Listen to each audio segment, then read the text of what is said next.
안녕하세요. 저는 치매를 앓고 계신 94세 외할머니와의 행복한 일상을 담은 채널 롱롱TV의 운영자이자 우리는 서로의 얼굴을 오래 보았다의 저자 김영롱이라고 합니다. 반갑습니다.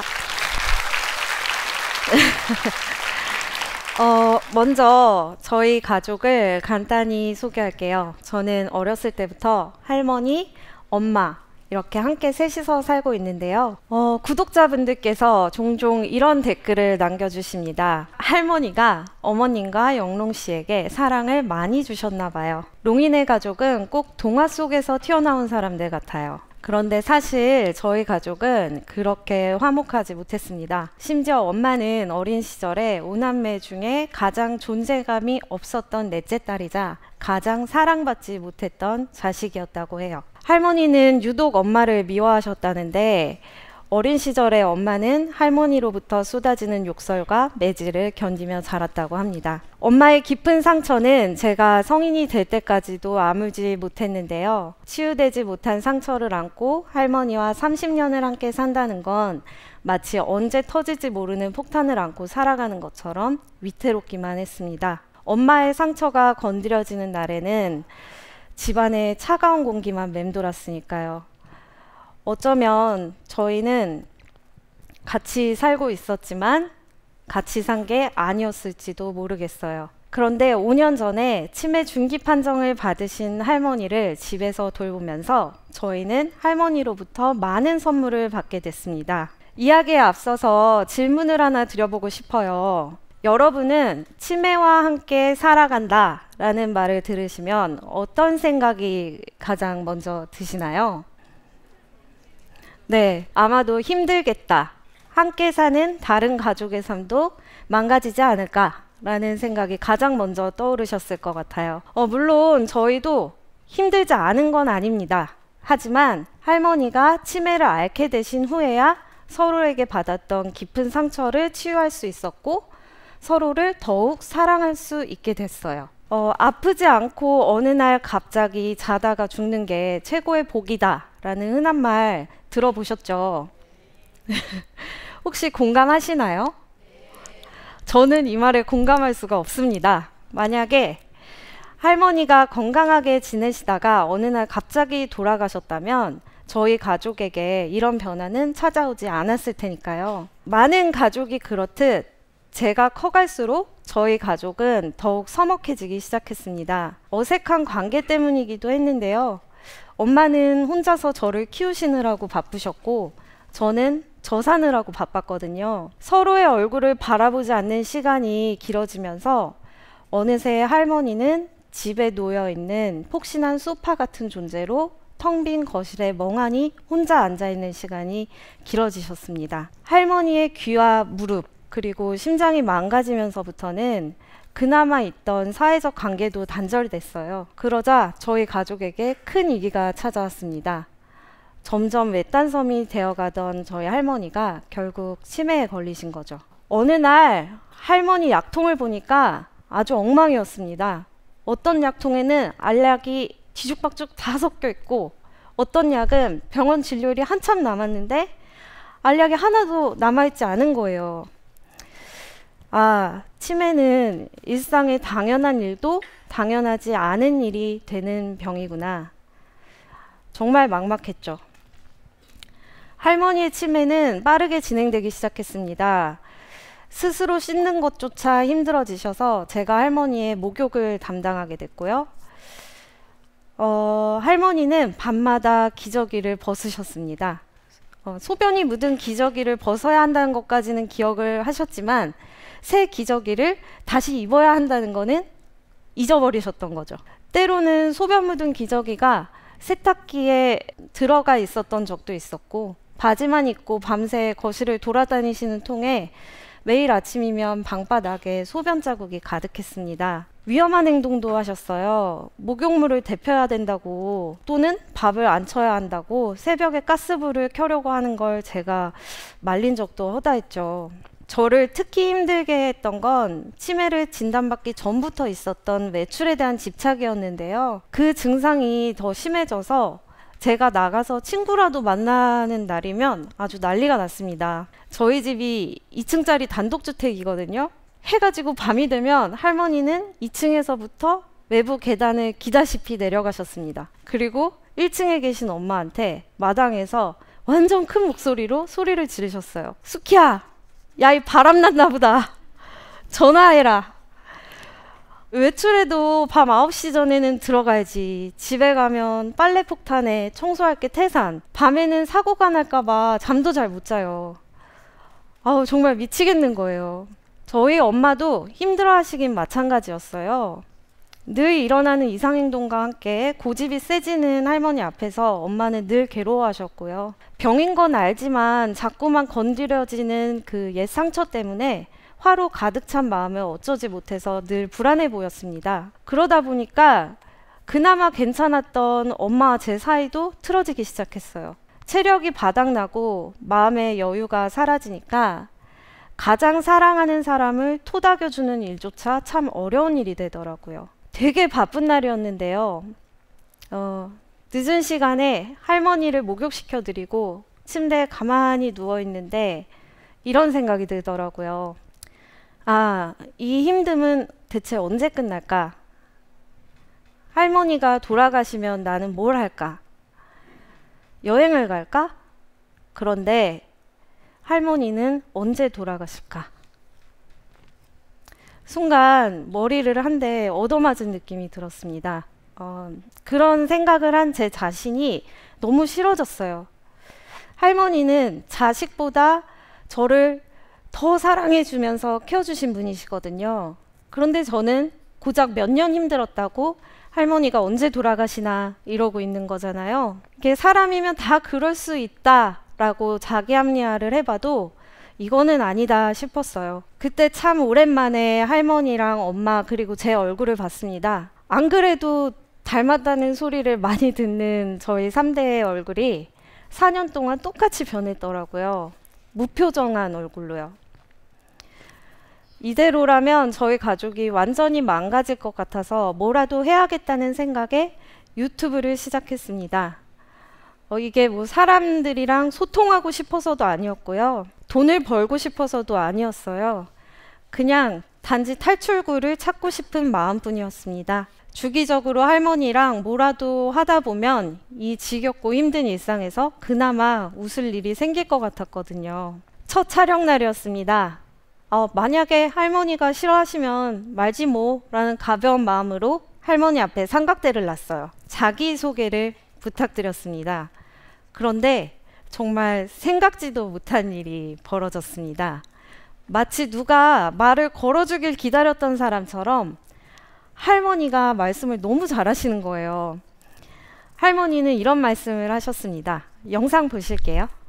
안녕하세요. 나는 이렇게 오래 살았으니 당신네들도 그냥 되는 대로 살으면 오래 살아요.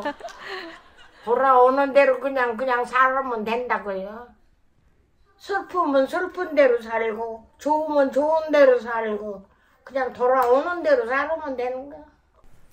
저는 할머니가 이렇게 마음 찡한 이야기를 하실 거라고는 꿈에도 몰랐습니다. 할머니는 치매 환자니까 이런 표현력은 진작에 사라졌을 거라고 생각했거든요. 왠지 모를 죄송한 마음이 들어서 그날 참 많이도 울었습니다. 그제야 알겠더라고요. 나는 그간 사랑하는 나의 할머니를 치매라는 단어로 덮어버리고 있었구나. 저는 치매라는 병만 바라본 나머지 사랑하는 할머니를 잊고 있었습니다. 치매 할머니가 아닌 우리 할머니는 언제든 보려고만 하면 볼 수 있었는데 사랑하는 사람을 의도치 않게 제가 외면하고 있었던 거죠. 내가 보지 못한 할머니의 새로운 모습을 발견하고 아직 남아있는 것을 찾는 데에서 즐거움을 느끼게 된 건 그때부터였습니다. 병과 증상만 바라보던 제 시선의 방향이 한 사람에게로 향하자 돌봄의 마음가짐도 할머니에게 남아있는 것을 지켜주자로 자연스럽게 바뀌더라고요. 병이 빼앗아간 것만 안타까워하는 게 아니라 치매가 빼앗아가지 못한 것들, 아직 남아있는 진짜 할머니를 찾아 나서기로 했습니다. 이것저것을 시도해봤어요. 할머니 네일 아트 해주기, 할머니한테 데이트룩 코디해달라고 하기, 추억의 요리 배워보기, 심지어 MBTI 테스트까지 해봤습니다. 그런데 정말 놀라운 게요. 할머니가 이 모든 걸 엄청 즐거워하시면서 다 하셨다는 거예요. 네일 아트를 받으셨을 때는 마치 소녀처럼 기뻐하셨고요. 이건 세련됐고 저건 촌스럽다면서 제 데이트룩까지 손수 골라주셨습니다. 자꾸 같은 말씀을 반복하시기는 했지만 할머니의 손이 기억하고 있는 추억의 음식, 굴 나박김치도 척척 가르쳐 주셨는데요. 먹어봤더니 옛날에 먹었던 그 맛이 그대로 나서 저 진짜 깜짝 놀랐어요. 그리고 MBTI 테스트 다들 해보셨을 거예요. 그게 질문 엄청 많은 거 아시죠? 그 많은 질문에도 얼마나 대답을 잘 하시는지 그 영상에는 할머니 치매 아니신 것 같아요 라는 댓글이 참 많이도 달렸었습니다. 시간이 지날수록 할머니에게도 변화가 보이기 시작했어요. 내면에 간직돼 있던 사랑스러운 모습들을 아낌없이 보여주기 시작하셨습니다. 저만 보면 방긋 웃으시고 사람들이 남겨준 댓글을 읽어드리면 자랑스러운 얼굴로 영롱이 덕분에 내가 떴다 라는 표현까지 하시고요. 목욕시켜드리고 나면은 거울에 비친 자기 얼굴을 이렇게 쓰다듬으시면서 매끄럽네 라는 셀프 칭찬까지 하시더라고요. 저는 웃는 우리가 좋아서 아무리 사소한 것일지라도 자꾸만 칭찬을 해드렸습니다. 그러자 신기한 일이 벌어졌어요. 아무리 달래고 애를 써도 매일 반복됐던 기저귀 실수가 확연히 줄어들었고요. 언어력과 표현력은 오히려 좋아지시더니 작년에는 영롱이는 내 눈이야, 내 눈.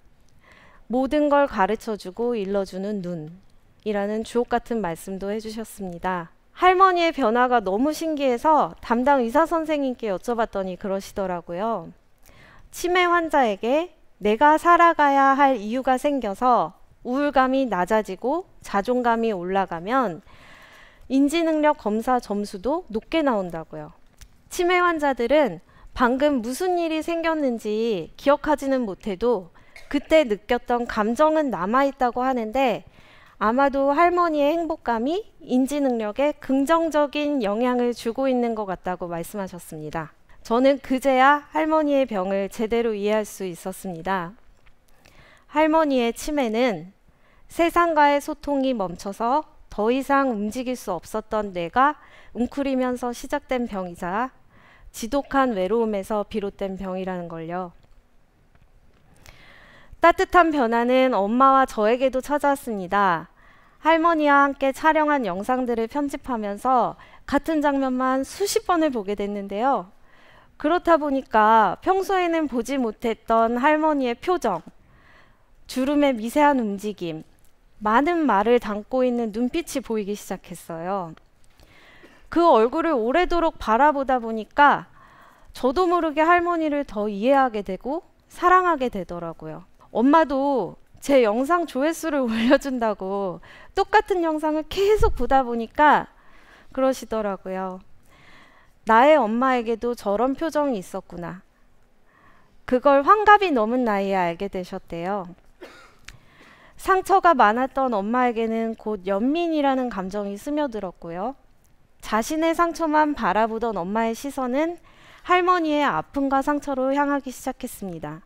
그리고 이해하게 되었고 어느새 사랑하게 됐고요.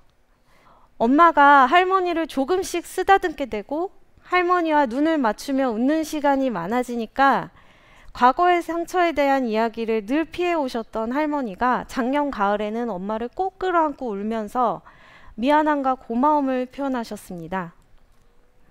이제 엄마는 더 이상 할머니가 밉지 않대요. 그리고 할머니를 진심으로 사랑하게 되었다고 하십니다.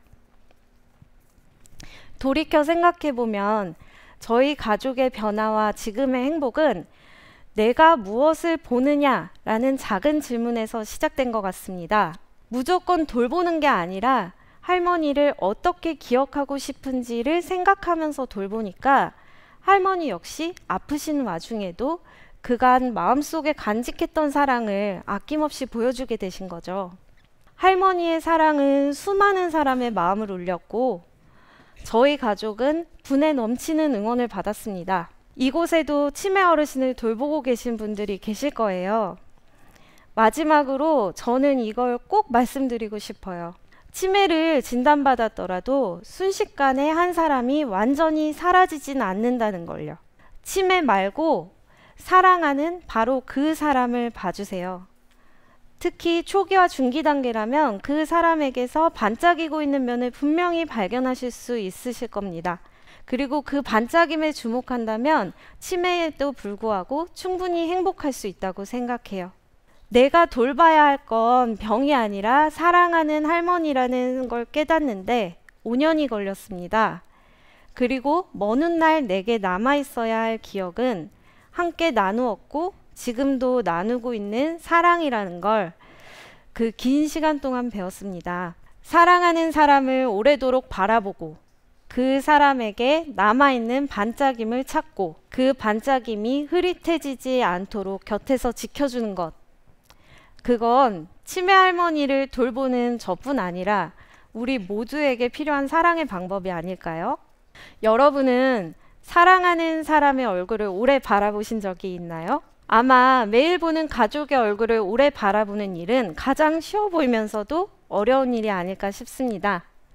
너무 익숙한 얼굴이라서, 혹은 이전에 서로 주고받았던 상처가 다 아물지 않아서, 아니면 사는 게 너무 바빠서, 그것도 아니라면 남사스럽고 부끄러워서 가장 편안하면서도 사랑스러운 얼굴을 우리는 너무 쉽게 지나치는 것 같습니다.